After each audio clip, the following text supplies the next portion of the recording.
Have you ever wondered how one person can change the world forever? Imagine growing up in a place where your country is not free, your family struggles to survive, and people believe that your biggest dream should never come true. Most people would give up.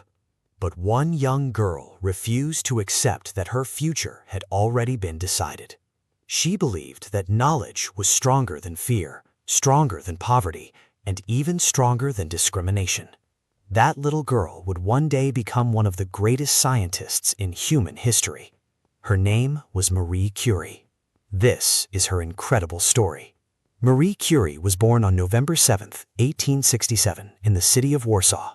At that time, Warsaw was not part of an independent Poland. The country had been taken over by the Russian Empire, and life was very difficult for many Polish families. People were expected to follow Russian laws, speak Russian in schools, and forget many parts of their own national identity. Even children felt the weight of these restrictions every day. Marie's birth name was Maria Sklodowska.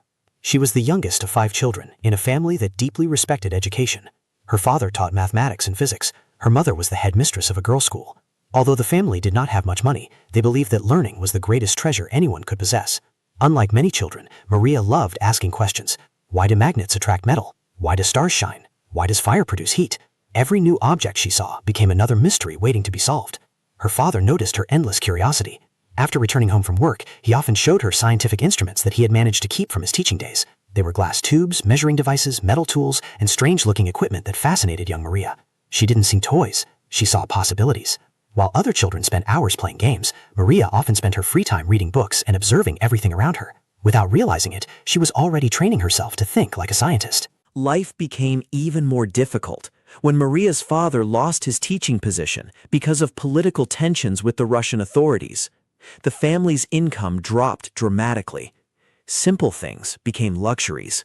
Money was carefully saved for food, clothing, and school supplies. Then, tragedy struck. Maria lost one of her sisters to illness. Not long afterward, her beloved mother also passed away after battling tuberculosis. The house that had once been full of warmth suddenly felt quiet and empty. These painful experiences changed Maria forever.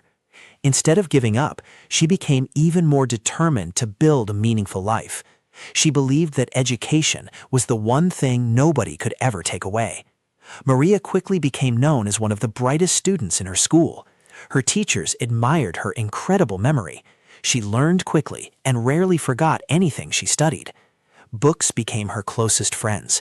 History, mathematics, physics, chemistry, every subject opened another window into the world.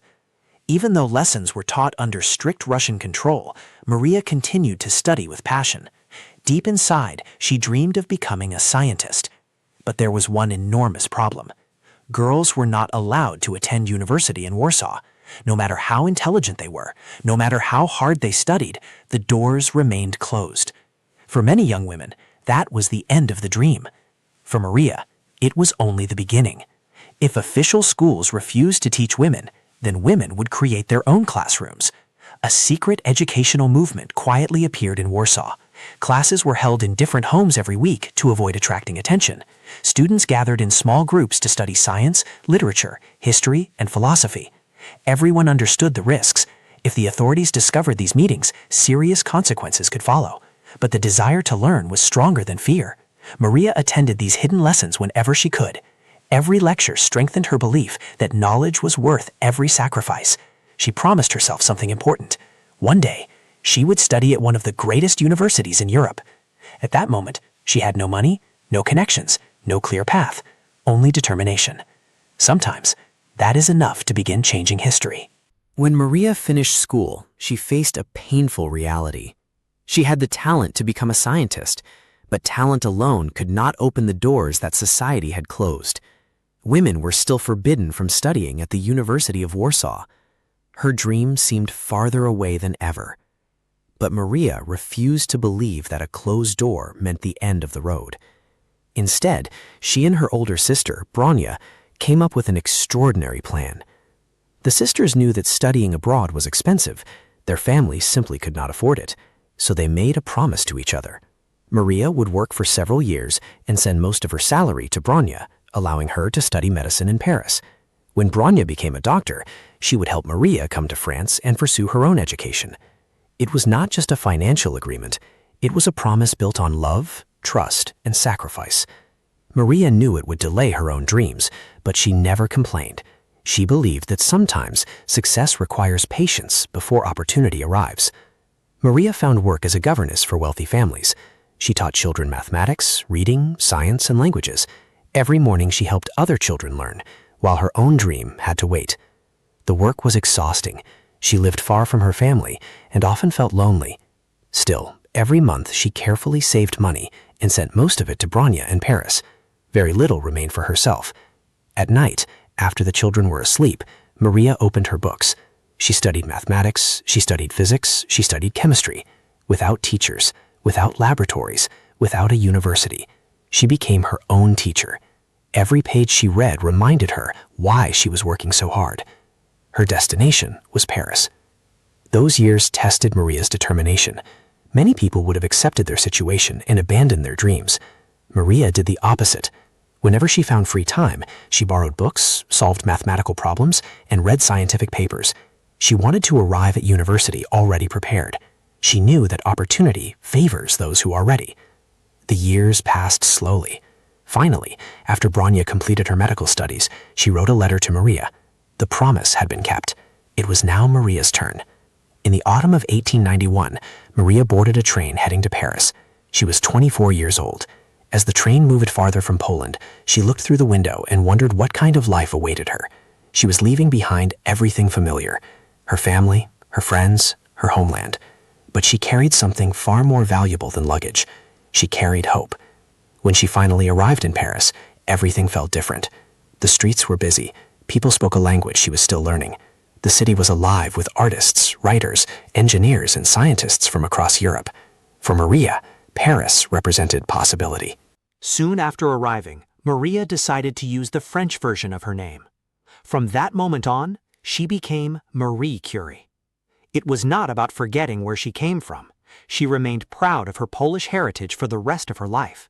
Instead, the new name marked the beginning of a new chapter, a chapter dedicated entirely to science. She enrolled at the famous Sorbonne University, one of Europe's greatest centers of learning. For the first time in her life, she could study exactly what she loved: physics, mathematics, chemistry. The dream she had protected for years was finally becoming reality. Although Marie had entered university, life was anything but comfortable. She rented a tiny room close to the campus. The apartment was cold during winter and unbearably hot during summer. There was almost no furniture. Sometimes she had so little money that she survived on bread, tea, and a few pieces of fruit. She often skipped meals to buy textbooks. There were days when hunger made it difficult to concentrate. But every morning she walked into the classroom with the same determination. Nothing would stop her now. Many students enjoyed parties, social gatherings, and city life. Marie rarely had time for any of that. Her focus never changed. She spent long hours in libraries. She attended every lecture she could. She reviewed her notes late into the night. Her professors quickly noticed her remarkable intelligence. She asked thoughtful questions. She solved difficult scientific problems. She worked harder than almost anyone around her. Her classmates respected her dedication. Little by little, Marie proved that success is not determined by background, wealth, or gender. It is built through discipline, curiosity, and relentless effort. In 1893, all of her sacrifices paid off. Marie graduated first in her class with a degree in physics. It was an extraordinary achievement.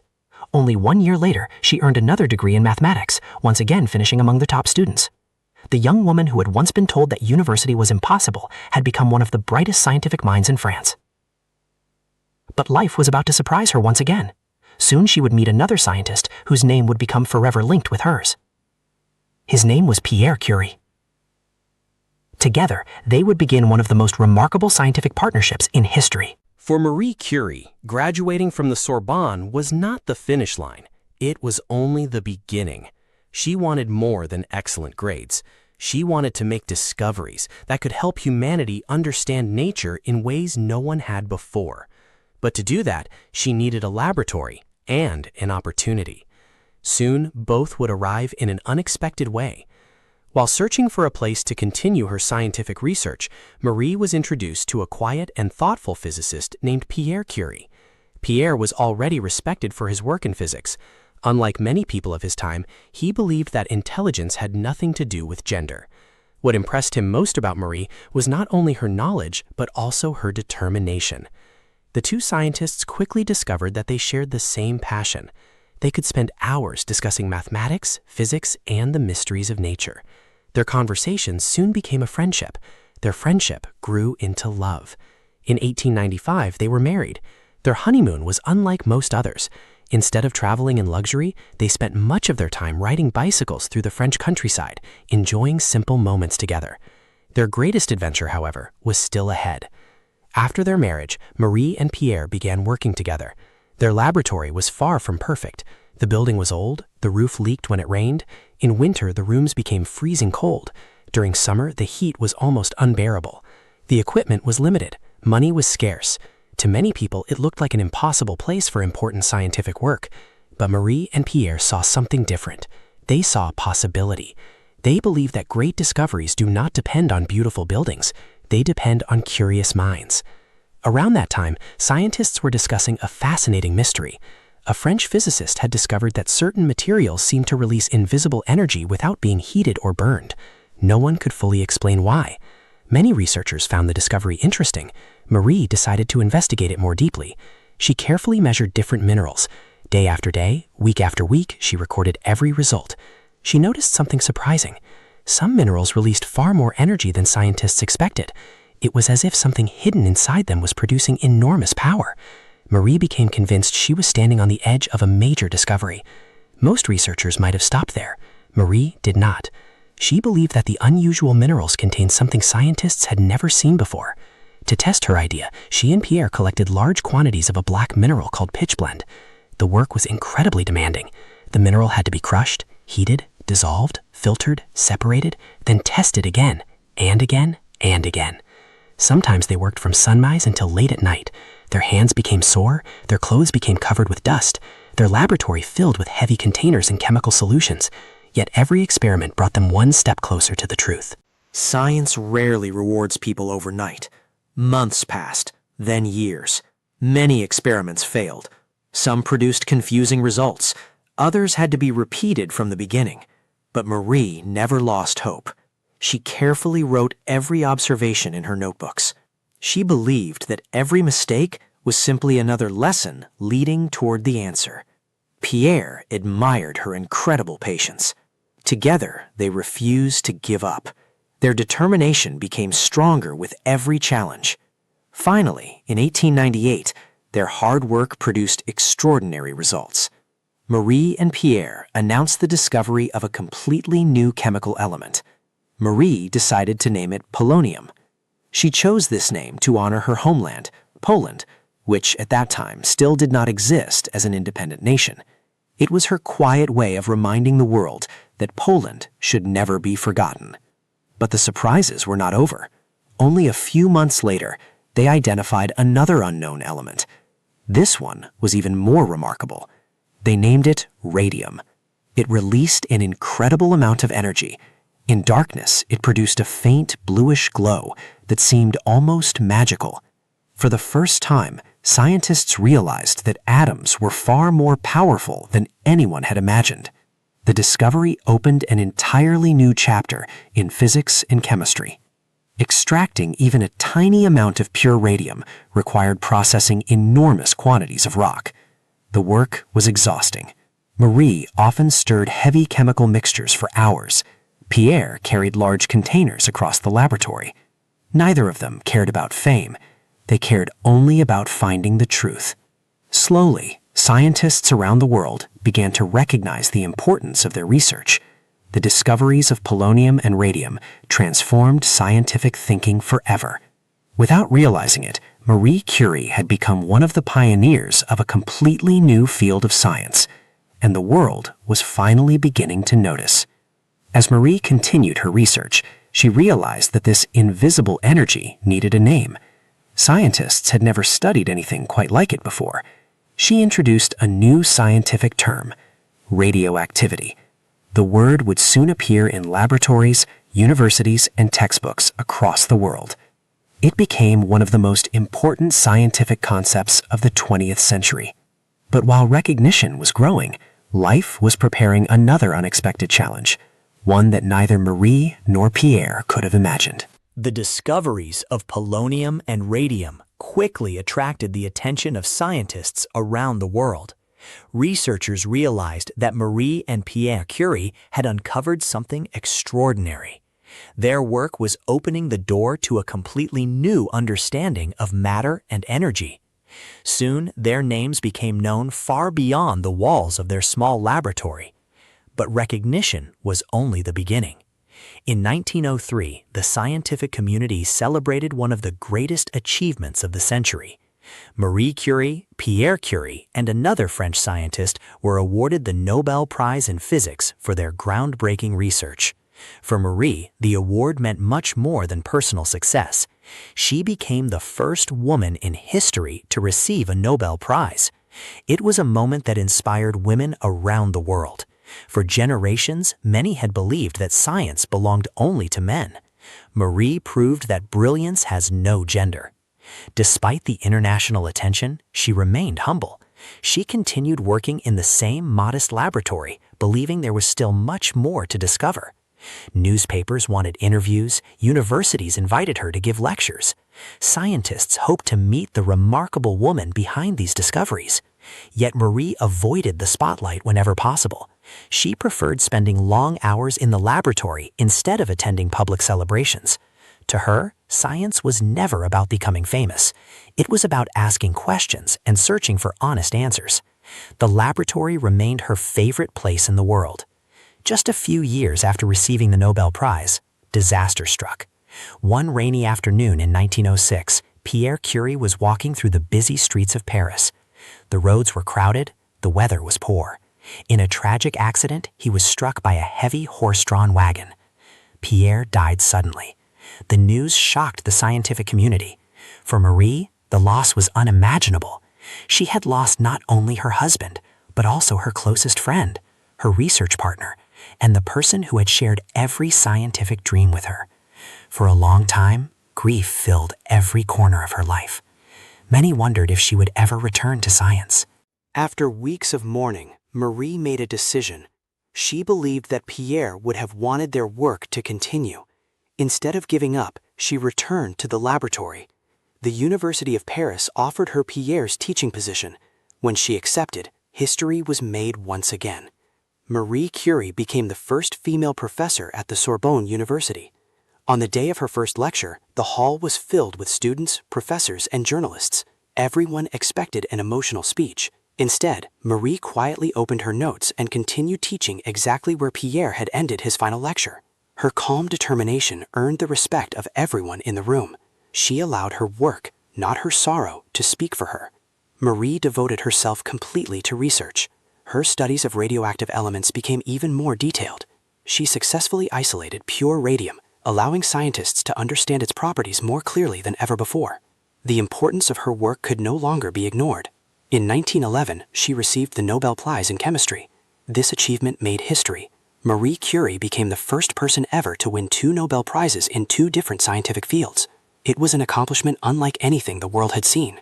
Her determination had carried her through poverty, through discrimination, through personal tragedy, and into the history books.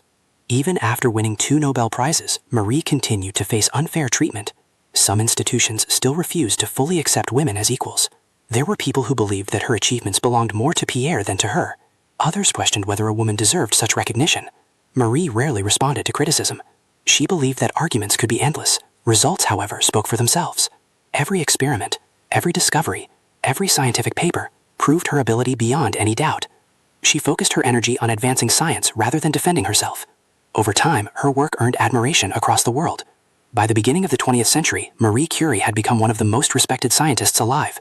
Young students dreamed of following in her footsteps. Researchers built upon her discoveries. Entire new fields of science and medicine began developing because of the foundation she had created. Yet Marie believed that her greatest responsibility was not receiving awards. It was using science to improve people's lives. Soon, the world would face one of its darkest moments. And once again, Marie Curie would answer the call. Marie Curie had already achieved what many believed was impossible. She had discovered new elements. She had won 2 Nobel Prizes. She had become one of the world's most respected scientists. Many people would have chosen to enjoy a quieter life, but Marie believed that knowledge should never remain inside a laboratory. She believed science should help people. Soon, the world would give her the opportunity to prove it. In 1914, Europe was thrown into chaos. The First World War had begun. Millions of soldiers were sent to battlefields across the continent. Hospitals quickly became overwhelmed with wounded men. Doctors faced a serious problem. Many injuries could not be seen from the outside. Bullets and pieces of metal remained hidden inside the body. Broken bones could not always be located accurately. Without better medical equipment, many soldiers died from injuries that might have been treated. Marie knew she could help. Instead of remaining safely in her laboratory, Marie decided to bring science directly to the front lines. She helped design special mobile medical vehicles equipped with X-ray machines. These vehicles could travel close to battlefields and allow doctors to examine injured soldiers almost immediately. For many doctors, it was a revolutionary idea. Instead of guessing where an injury was located, they could finally see inside the body before performing surgery. This saved precious time. More importantly, it saved lives. The mobile X-ray vehicles soon became known as Little Curies. Marie personally supervised their development. She traveled across France to organize hospitals and train medical workers. She even learned how to drive the vehicles herself. Whenever needed, she visited military hospitals to ensure the equipment was working properly. Her daughter Irene often helped her during this difficult period. Together, they taught doctors and nurses how to operate the new machines safely. By the end of the war, hundreds of hospitals were using X-ray technology. Historians believe that more than 1 million soldiers benefited from these life-saving medical services. Marie had once again shown that scientific discoveries could change lives in the most practical way. When the war finally ended, Marie returned to scientific research. She continued leading laboratories. She encouraged young scientists. She welcomed researchers from many different countries. Although she had become one of the most famous scientists in history, she lived a remarkably simple life. She never chased wealth. She never sought luxury. She cared far more about research than personal comfort. Whenever she received recognition, she accepted it with quiet gratitude before returning to her laboratory. To Marie, every unanswered scientific question was another adventure waiting to begin. For many years, scientists did not fully understand the dangers of radiation. Marie and Pierre had handled radioactive materials almost every day. They carried small samples in their pockets. They touched them with their bare hands. Sometimes they admired the beautiful blue glow that appeared in dark rooms. They had no idea that the invisible energy could slowly damage the human body. Decades of exposure eventually affected Marie's health. Her body became weaker. She often felt tired, but even then, she continued working as long as she could. In 1934, Marie Curie passed away at the age of 66. Doctors determined that her illness was linked to many years of exposure to radiation during her scientific research. It was a heartbreaking ending. The same phenomenon she had devoted her life to understanding had quietly damaged her own health. Yet Marie never regretted her work. She believed that scientific progress always required courage, patience, and sacrifice. Today, Marie Curie's influence can be found almost everywhere. Hospitals use technologies that grew from the early study of radiation. Scientists continue building upon the discoveries she helped introduce. Students around the world learn about her achievements in classrooms and laboratories. She remains the only person in history to receive Nobel Prizes in 2 different scientific sciences. Her story continues to inspire people of every age, not because her life was easy, but because she never allowed obstacles to decide her future. Marie Curie began her journey as a young girl living in a country where opportunities were limited. She faced poverty. She faced discrimination. She experienced heartbreaking personal loss. Yet none of those challenges stopped her from pursuing knowledge. She proved that determination can outlast hardship, that curiosity can overcome fear, and that one person's dedication can change the world forever. Perhaps the greatest lesson from Marie Curie's life is this: great achievements rarely happen overnight. They are built one question, one experiment, one failure, and one small step at a time. The light she discovered in her laboratory continues to shine today, not only through science, but through the millions of people inspired by her remarkable journey. Thank you for watching. If Marie Curie's story inspired you, let us know in the comments. Which part of her journey impressed you the most? Don't forget to like, subscribe, and turn on notifications for more inspiring stories about the remarkable people who shaped our world. Until next time, keep learning, keep asking questions, and never stop believing in your dreams.